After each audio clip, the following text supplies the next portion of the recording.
go. That was one of the most stressful moments of my life. I literally, watching that hockey game, this is McKalen for Mac on the Mike Sports. Watching that hockey game brought so many emotions into my heart, into my brain, into my spirit.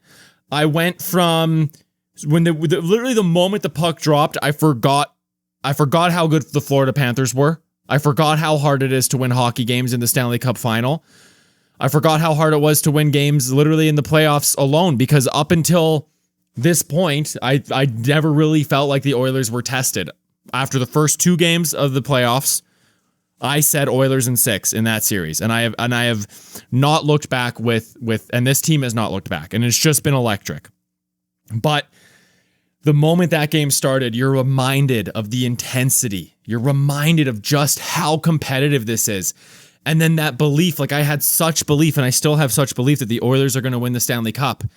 But as that game progressed, obviously going down 2-1 in the first, making it 3-1 at the beginning of the second, your brain starts to think about the real possibility that the Edmonton Oilers lose the Stanley Cup against the Florida Panthers for the second consecutive year.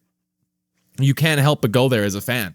You can't help but think, dang, what if all that Oilers in 4 talk, which was a little bit out my butt, not going to lie. Oilers in 5, Oilers in 6. Like, I don't care how they do it. I just believe they're going to win. I believe they're going to win so bad. I just went for Oilers in 4. You start to see that go away. You start to think, okay, that's not going to be a possibility because they're going to lose this game. The way that it looked. But also the way that it looked, the Oilers, like, they made a couple mistakes. I mean, dude, just the first period, just a little chunk of collapsing. I mean, that first goal that should have been disallowed but wasn't disallowed. And I guess I agree with the call. Honestly, I do. It's just not a call that I've seen them make much of at all. I'll have to go back and look, I guess, at all the goalie interference non-calls that happened, because I thought, so what? You tripped over Kulak's skate. Like, people fall down all the time. You still fell on the goalie and he wasn't able to make a save. I feel like in the regular season that gets called back, but in the Stanley Cup final, I guess not. I was a little surprised at how quick that review was as well. But then that goal never should have happened, with the puck in the corner, both Wallman and Kulak just deciding that they don't want to go for it. And then Wallman's trying to draw. He's trying to be like, no, he hooked me. Dude, he barely had his stick in your side and you stopped moving. You know it's a bad sign. Always a bad sign for everybody. It's a bad sign for the team that gets scored on. It's a bad sign for the ref. It's a bad sign for the league. When the moment a puck goes in, multiple players' heads turn to the ref. Multiple players, both Stewie and Wallman, look to the ref like, hey, what the heck? Now I get, okay, maybe the ref should have made a call earlier, and that so it kind of looks bad on the ref, but it looks so bad on the players. It just immediately you're blaming somebody else when a puck goes in. And I'm revisiting these angry, sad emotions that I was feeling at that time from such a high to start the game. And I knew when that puck went in, when Leon Draisaitl scored the first goal like a minute and a half into the game, I knew, okay, the Oilers are not going to win this game 1-0. But when Marchand scored on the power play after the coach's review that was declined, I thought, wow, the Florida Panthers might win this game 2-1. They're the type of team that can win this game 2-1. And then all the fear starts settling in. And I start to think, okay, even if the Oilers lose this game, even if the Oilers lose game 1, it's going to be okay. They can come back and win the series, even if they lose game 1. And then Arvidsson. I mean, okay, let me just sing some praises for Arvidsson, for Kapanen, and for Podkolzin. Difference makers today in a big, big way. Kapanen almost had an OT winner. Podkolzin almost had a big winner with I don't think it was an overtime. It was like a couple minutes left in the game. It was nuts. Those guys played incredible. Stewie played great. Our defense was very solid minus that one little play. And there was a couple, I mean, it's hard when you have such a good forechecking team against you. I mean, the Florida Panthers are going to make your defense look not great every now and then, because that's what they do. That's their MO. The Florida Panthers making your defense look weak and soft. Like, that's just what they do. But the Oilers, they did what the Oilers have done, like all playoffs. Like, how is this different than the way the Oilers beat the Los Angeles Kings in Game 3? How is this different? This is the same. It's the same vibe. It's the same vibe. The Game 1, where the Oilers lost, unfortunately. But it's the same vibe. The Oilers go down. The Oilers, Honestly, this is just such high-level hockey. I want to say, well, maybe the Oilers didn't play their best game, maybe the Panthers played their best game, and vice versa. But honestly, like, it's so hard to tell at this point. I will say, to start the game, they were tentative. They were definitely, both teams, particularly the Oilers. I'm glad they got that first goal, but they looked a little bit like, no, you take it, I got it energy. But they shook that off. They had a tremendous overtime, a fantastic overtime. It's also started shaky. But you have to give credit. I mean, I felt like the Oilers commanded control of this game. Once they were down 3-1, they commanded the game. They limited chances. Stewie was there when the chances were coming, and there was a couple huge 3-1 saves that Stewie made. All in all, guys, it was just bananas. It was just bananas. But as you're thinking, dang it, like they're not gonna. This isn't gonna be the game that they win. They're not going to win game 1. Maybe they don't win another game 2. Maybe they lose 4 games in the series. Maybe the Oilers, all those fears come coming in. And then Ekholm from McDavid tying it up. I have that feeling of like, okay, I start to envision, okay, how am I going to feel if the Oilers score in overtime? And then how am I going to feel if the Panthers score in overtime? And I'm just comparing those feelings as we're headed into the overtime period. I'm just thinking, okay, where's my heart going to be? And I'm not going to lie, I really did not like where my heart was going to be at that feeling when you see the opposition score in overtime. And you just turn off the TV and walk away. I didn't like that. I didn't like thinking about that. And then a puck over glass penalty. The Oilers were pushing. Remember, it's long change in the first overtime, so both teams had long changes. And the puck over glass penalty.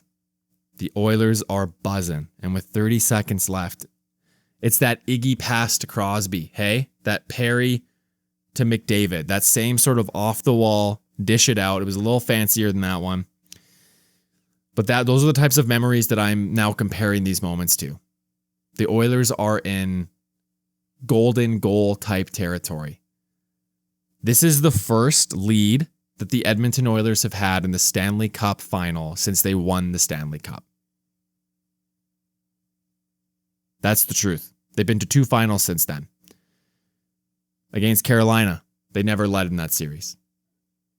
They were down 2-0, then 2-1, then 3-1, and then Game 7. Last year, they were never up in that series. They were down 3-0. Do you remember that? Did you guys remember that? They were down 3-0 last year, and they came back to force Game 7 and then lost 2-1. I have put those emotions away. This is how my hockey season ended last year. For those of you that don't know, I work in sports. I work for a media company where I call hockey. I've worked for other universities and doing things, whether it be PA, whether it be play-by-play. And I'm also a huge Blue Jay fan. Like my world of sports is fairly large. But the Oilers are without a doubt the one. They're the one I grew up watching. And the way that my year ended last year was as time was going down, the Oilers were battling in the corner. It was 2-1, 5, 4, 3. Once it got down to 2, I stood up and I walked just the moment the clock went to 0, I walked out of sight of the television. And I stood by the door waiting for my wife because we were watching at some family's house. And I just said, we're just leaving. I don't want to watch any of this. I'll watch the Blue Jay highlights on the way home. Legit. And I just turned my brain off of hockey. That's how bad it sucked. And I kind of forgot how much I care about the Edmonton Oilers and the potential of them winning a Stanley Cup until tonight. Even every step along the way. Because if the Oilers get bounced in the first round by the LA Kings, that sucks. But I was not that deeply invested at that point. Honestly, the Oilers looked so trash going into the playoffs that I honestly did not really have. I was like, either you're going to have to prove us. You're going to have to prove that you're the team that did it last year, that made it to the final last year, because you do not look like that team now. And honestly, it wasn't that team at that point. They had so many injuries that it was understandable. But then they would go down 2-0 to LA, and I still believe. I go, you know what? No, the Oilers are going to win this series in 6. I made an Instagram post that says exactly that right at the end of the game. Check out my Instagram, McKalen on the mic. I said the Oilers are going to win this series in 6, and they're not going to look back. And they didn't. And I wasn't when they steamrolled Vegas. I was really upset at the own goal with 0.4 seconds left. That one upset me to my core. But I wasn't worried the Oilers were going to lose the series. Even when they lost game 1 to Dallas, I was like, this is fine. They were the better team. They were the better team in that game, and they just need to find their game, and they'll win this series. And they did. They did exactly that. But when the Panthers were up 3-1, I'm thinking they haven't beaten the Panthers in a game like this, in a game where the series is tied, you know? They only had 2 of those games last year, and it was game 1 that they lost and game 7 that they lost. But they didn't lose today, fellas. They didn't lose today. Draisaitl in overtime, and my wife legitimately laughed at my reaction because you would have thought I scored the goal. I was freaking out. My father-in-law, who I was watching the game with, said he had to put his head down because he nearly fainted. This is a man who is not like diehard in the sense that he's watched every Oiler game since 2002 type deal, but he's been an Edmontonian for like 30 years, you know? He knows that it's a big deal, and he definitely feeds off of everyone else's fandom. You know, he understands sports. He said he almost fainted just because of the excitement, because he knows, and we all know, the city knows how big of a deal this is. And now my crazy ass bold prediction of Oilers in 4 is still alive. After watching that game, I don't think that happens. Honestly, it's going to be a 3 other extremely close nail-biting type games if that's going to happen. And the Oilers are just going to have to get lucky. And they might. They might. They are a fantastic team. And I cannot wait to watch them lift Lord Stanley's Cup in a few weeks' time. A week and a half, however long it'll be. It's the video I made earlier today. Check it out on the channel. It was me talking about why the Oilers are just going to win, why I believe, why they should, why they can. And tonight they showed a piece of why they can and why they will. And it's because they have not tasted it yet.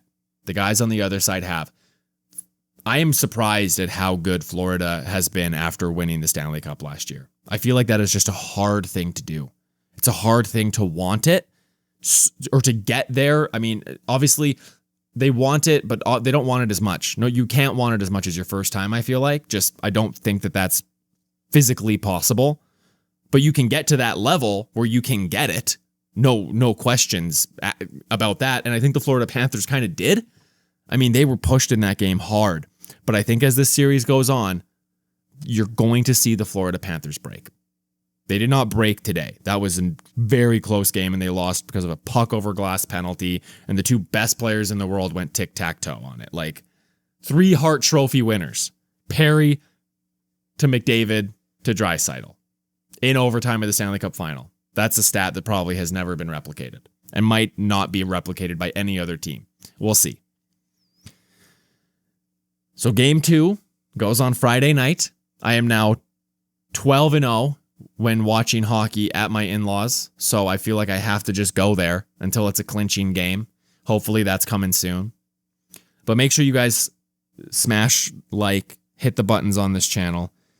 I'm going to be talking about the Oilers every single game day, and I'll be doing a lot of other really fun just sports talk stuff on this channel. So right now I'm speaking into the void. Realistically, very few people are going to see this, but I hope one day people come back to this, maybe leave a comment like, hey, this was some pretty solid Oiler fanatic talk. And that's what we're here for. We're just here to put another grain of sand into the beach that is Oiler fans losing their frickin' mind. And it's about to become even larger. Let's go, fellers.